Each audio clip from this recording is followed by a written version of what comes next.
Hello everyone, welcome to this video. Welcome to CLAT point. तो एक CLAT aspirant के दिमाग में कई सारे क्वेरीज आते हैं रिगार्डिंग कि क्लैट का एडमिशन प्रोसेस क्या है, क्लैट के थ्रू अगर मैं एनएलयू में चला जाऊंगा तो मेरे क्या क्या करियर ऑप्शंस होंगे वहां पे, क्लैट का पैटर्न क्या होता है, क्लैट के लिए कैसे प्रिपरेशन करनी है और क्लैट के लिए कौन सी बुक्स को एक क्लैट एस्पिरेंट रेफर कर सकता है फॉर हिज प्रिपरेशन। तो ऐसी कई सारी क्वेरीज एक क्लैट एस्पिरेंट के दिमाग में आती हैं, जिसमें से एक है कि एक क्लैट एस्पिरेंट को कौन सी बुक्स को रेफर करना चाहिए फॉर हिज और हर प्रिपरेशन। तो इस वीडियो में यही जानेंगे कि एक क्लैट एस्पिरेंट को कौन सी बुक्स को रेफर करना चाहिए। लेकिन उससे भी पहले एक बहुत ही इंपॉर्टेंट क्वेश्चन का जवाब जानेंगे इस वीडियो में कि एक क्लैट एस्पिरेंट को ये जो बुक्स हैं उनको कब रेफर करना चाहिए। बेसिकली मेरा कहने का मतलब है कि बुक्स को रेफर करने की जो टाइमिंग होती है वो भी क्लैट प्रिपरेशन में आपके लिए बहुत ही ज्यादा इंपॉर्टेंट है। अगर आप सही टाइम पे बुक्स को रेफर कर रहे हो तो वो काफी ज्यादा आपको इस क्लैट की रेस में हेल्प करने वाली है। अगर आप गलत टाइमिंग पे इन बुक्स को रेफर करते हो तो ये आपकी क्लैट की रेस में कहीं ना कहीं काउंटर प्रोडक्टिव भी प्रूव हो सकती हैं, क्योंकि ये जो क्लैट है ये कंपटीशन की रेस है। यहाँ पे ये मैटर नहीं करता है कि आप कौन से रिसोर्सेज को रेफर कर रहे हो, ये भी इंपॉर्टेंट करता है कि आप उन रिसोर्सेज को कैसे यूटिलाइज कर रहे हो। तो चलिए जानते हैं कि आपको कब इन बुक्स को रेफर करना चाहिए, जो कि मैं आपको वीडियो में बताऊंगा कि कौन से सब्जेक्ट के लिए कौन सी बुक्स आप रेफर कर सकते हो। लेकिन टॉपिक के ऊपर वापस आने से पहले मैं आपको हमारे कोर्सेज इंट्रोड्यूस करना चाहूंगा। तो अगर आप क्लैट यूजी 2024 की तैयारी कर रहे हो तो आप हमारे क्लैट यूजी 2024 एवेंजर बैच में अपने आप को एनरोल कर सकते हो, और अगर आप क्लैट यूजी 2025 की तैयारी कर रहे हो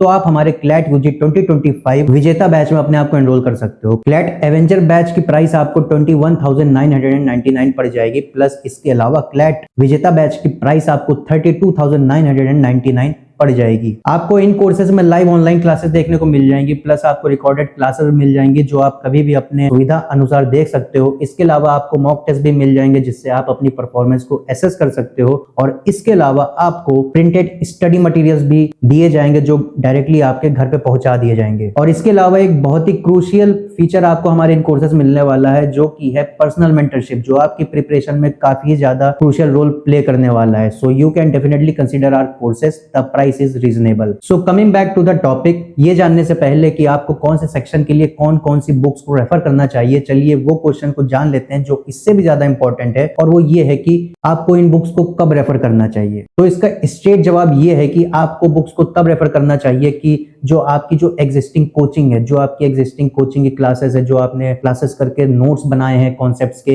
इसके अलावा जो आपको क्वेश्चंस दिए जाते हैं प्रैक्टिस के लिए, जो मॉक्स दिए जाते हैं, आप उन सबको सॉल्व कर लो। इसके अलावा जो क्लैट के जो प्रीवियस ईयर क्वेश्चंस होते हैं जिससे आपको पैटर्न का अंदाजा होता है, उन सारे क्वेश्चंस को अच्छे से सॉल्व करके उनको अच्छे से एनालाइज करने के बाद जब आपका सारा मटेरियल खत्म हो जाता है तब आपको बुक्स को रेफर करना चाहिए। क्योंकि एक जो एस्पिरेंट होता है ना, वो बुक्स को इसलिए रेफर करता है, मेनली उसके दो कारण होते हैं। पहला कारण होता है कि उसको अपने फंडामेंटल स्ट्रॉन्ग्स करने होते हैं, कॉन्सेप्ट बिल्डिंग करनी होती है। दूसरा उसके पास रीजन होता है कि उसको क्वेश्चंस प्रैक्टिस करने हैं जो इन बुक्स में उनको मिलते हैं। लेकिन मैं आपको सजेस्ट कर रहा हूं कि आप जब अपने कोचिंग का सारा जो प्रोवाइडेड मटेरियल उधर है, जो नोट्स वहां से मिल रहे हैं, उनको खत्म कर लो, तभी आप बुक्स पे शिफ्ट करो। ये मैं इसलिए सजेस्ट कर रहा हूं क्योंकि आपके पास ऑलरेडी कोचिंग है, तो आपको अलग से बुक को रेफर करके कॉन्सेप्ट बिल्डिंग करने की जरूरत नहीं है, क्योंकि आपके पास ऑलरेडी जिस चीज के लिए आप मतलब कोचिंग के लिए पैसा दिए हो वो आपको प्रोवाइड करवा रही है। लेकिन अगर आप काफी ज्यादा ब्राइट स्टूडेंट हो, वो स्टूडेंट हो जिसने सारे मटेरियल्स को खत्म कर दिया है, सारे क्वेश्चंस को सॉल्व कर दिया है, उनको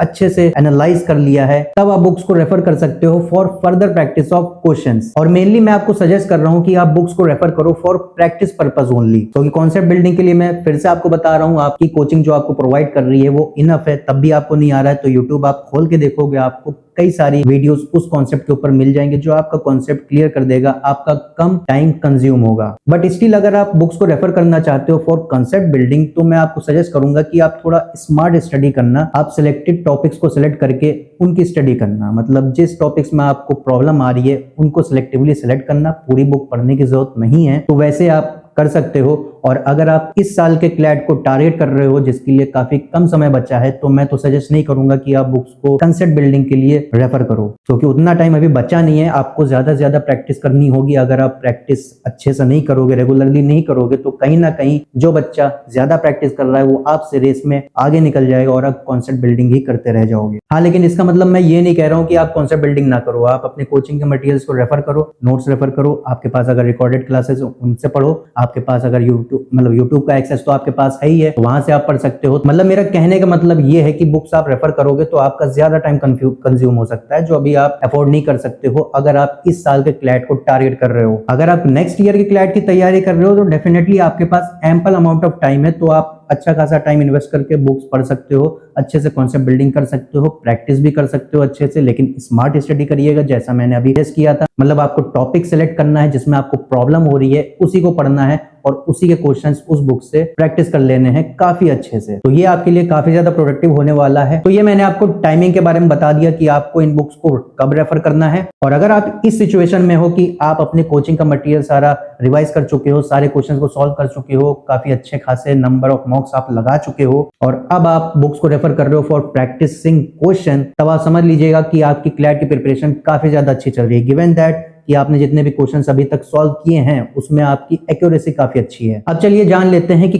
कौन से सब्जेक्ट्स के लिए आपको कौन कौन सी बुक्स को रेफर करना चाहिए। तो सबसे पहले स्टार्ट करते हैं इंग्लिश सेक्शन से, जो सबसे ज्यादा इंपॉर्टेंट है। इंग्लिश तो आपके पूरे पेपर में ही हर सेक्शन में इंपॉर्टेंट रोल प्ले करता है and you already know that CLAT is a race of reading English. तो इंग्लिश सेक्शन के लिए सबसे पहले मैं आपको यही रेकमेंड करना चाहूंगा कि आप सबसे पहले अपनी रीडिंग स्पीड के ऊपर फोकस करो। और रीडिंग स्पीड को इंप्रूव करने के लिए सबसे बढ़िया सजेशन मेरे पास आपके लिए ये है कि आप न्यूज़पेपर डेली बेसिस पे पढ़ना स्टार्ट कर दो। आप इंडियन एक्सप्रेस पढ़ सकते हो, आप द हिंदू पढ़ सकते हो, एडिटोरियल सेक्शन डेली बेसिस पे पढ़िए, आपकी काफी ज्यादा हेल्प होगी, not only in reading speed but also in gaining general knowledge. और अगर आपको कोई भी एडिटोरियल में प्रॉब्लम आती है, किसी भी आर्टिकल में प्रॉब्लम आती है, तो आप हमारी द हिंदू न्यूज़पेपर एनालिसिस दे सकते हो, डेली चैनल पे अपलोड होती है, क्लैट पॉइंट चैनल पे अपलोड होती है, तो आप चैनल सब्सक्राइब कर सकते हो, आप डेली बेसिस पे द हिंदू की न्यूज एनालिसिस दे सकते हो, आपकी जीके के लिए भी काफी ज्यादा अच्छी प्रिपरेशन हो जाएगी। तो इंग्लिश सेक्शन में ये था आपका रीडिंग वाला एस्पेक्ट। अब बात कर लेते हैं फंडामेंटल्स के ऊपर। अगर आप अपनी ग्रामर प्रैक्टिस करना चाहते हो, उसको रिफाइन करना चाहते हो, तो आप ग्रामर के लिए रैन एंड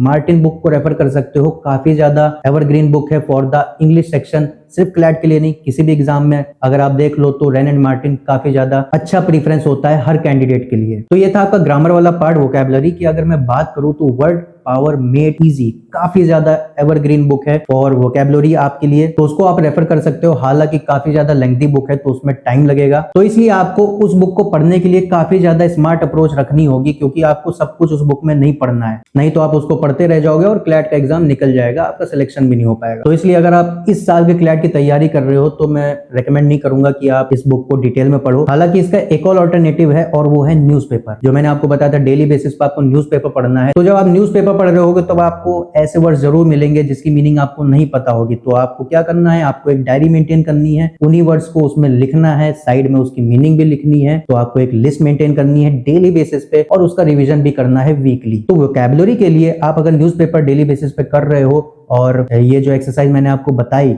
लिस्ट मेंटेन करने वाली, वो आप करते हो अगर रेगुलरली, तो आपका आधे से ज्यादा काम हो जाएगा वोकैबुलरी के। और ये जो दोनों ही बुक मैंने आपको बताई है वो फॉर बिगिनर है। अगर आपको लगता है कि आपकी इंग्लिश अच्छी है, आपकी इंग्लिश की अंडरस्टैंडिंग काफी ज्यादा अच्छी है, अबव एवरेज हो आप, तो आप इन दोनों ही बुक्स को स्किप करके मूव कर सकते हो to objective general English by SP Bakshi by Arihant publication. काफी ज्यादा अच्छी बुक है। अगर आपको लगता है आपकी इंग्लिश की अंडरस्टैंडिंग अच्छी है, इंग्लिश आपको अच्छे से आती है, तब आप इस बुक को रेफर कर सकते हो। अब बढ़ते हैं अपने नेक्स्ट सेक्शन की तरफ, जो कि है लॉजिकल रीजनिंग। अब लॉजिकल रीजनिंग के लिए जो बुक मैं आपको रेफर करूंगा, जो आपको बताऊंगा, उसको आप प्रैक्टिस के लिए यूज करिएगा। कॉन्सेप्ट बिल्डिंग के लिए आपकी जो कोचिंग के नोट्स है वो इनफ है, कोचिंग की क्लासेस जो थी वो इनफ है। तो प्रैक्टिस के लिए आप legal reasoning by R S. Agarwal एक बुक है, उसको रेफर कर सकते हो। काफी ज्यादा अच्छी बुक है वो। इसमें आपके वेरियस एनालिटिकल के टॉपिक्स कवर्ड है, जैसे सीटिंग अरेंजमेंट हो गया, आपका सीक्वेंस हो गया, पजल हो गया, डायरेक्शंस के क्वेश्चंस हो गए, ब्लड रिलेशंस हो गए, एटसेट्रा एटसेट्रा, सब कुछ कवर्ड है। इसके अलावा आपका जो क्रिटिकल रीजनिंग होता है, काफी ज्यादा जो इंपॉर्टेंट होता है, स्टेटमेंट, एजम्पशन एटसेट्रा जैसे टॉपिक्स है, वो भी इसमें कवर्ड है। तो काफी ज्यादा अच्छी बुक है, आप इसको रेफर कर सकते हो फॉर। अब बढ़ते हैं अपने नेक्स्ट सेक्शन की तरफ, जिसका नाम है क्वांटिटेटिव टेक्निक्स। हालांकि छोटा सा सेक्शन है क्लैट के एग्जाम में, लेकिन इसका रोल बहुत बड़ा होता है अगर आपको टॉप करना है इस एग्जाम में। अब ये जो सेक्शन है ना, ये आपकी रैंक में काफी ज्यादा क्रूशियल रोल प्ले करता है। इसमें अगर आप स्कोर नहीं करते हो तो आपकी रैंक ड्रास्टिकली गिर सकती है। आप इसमें अगर अच्छा स्कोर करते हो तो आपकी रैंक को ये काफी ज्यादा बूस्ट कर सकता है, गिवन दैट कि आप बाकी सेक्शंस में भी अच्छा परफॉर्म कर रहे हो या ठीक ठाक परफॉर्म कर रहे हो। तो इस सेक्शन के लिए आप quantitative aptitude by R S. Agarwal एक बुक है,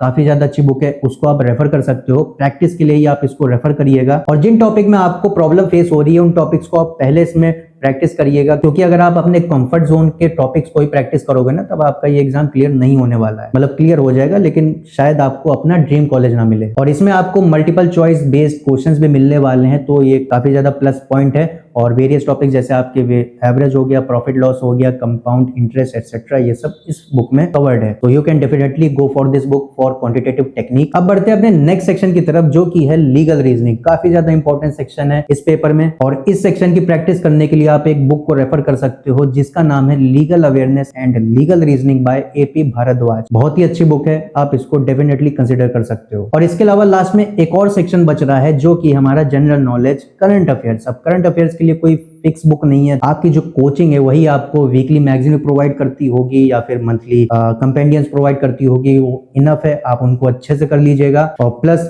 इसके अलावा द हिंदू न्यूज़पेपर आप डेली बेसिस पे पढ़ो, प्लस उसकी एनालिसिस आप हमारे चैनल पे देख सकते हो। तो आपके जीके सेक्शन के लिए, करंट अफेयर्स सेक्शन के लिए इतना बहुत होने वाला है। And lastly I am again telling you कि अगर आप इस साल के क्लैट की तैयारी कर रहे हो जहां पे टाइम इतना नहीं बचा हुआ है, तो आप कोशिश करिएगा कि ये जो बुक्स मैंने आपको बताई है उनको आप रेफर करो for practice purpose only. Concept building के लिए जो आपका ओरिजिनल सोर्स था, जहां से आपने शुरुआत में पढ़ाई की थी, कंसेप्ट बिल्ड किया था अपना, आप उन्हीं को रेफर करो, रिवाइज करो। लेकिन अगर आप तब भी प्रॉब्लम फेस करते हो तो जो आपके टीचर आपको पढ़ाते हैं आप उनसे पूछ सकते हो। इसके अलावा आप यूट्यूब पे भी ढूंढ सकते हो उस टॉपिक को और उसके ऊपर वीडियोस देख सकते हो। एंड आई थिंक इस एग्जाम के लिए इतना बहुत है। फिर भी अगर नहीं बनता है तब आप जरूर बुक्स को रेफर कर लीजिएगा। सो आई होप आपको ये वीडियो पसंद आई होगी। अगर वीडियो पसंद आई हो तो वीडियो को लाइक कर दीजिएगा and please do subscribe us for more videos like this in future. Thank you.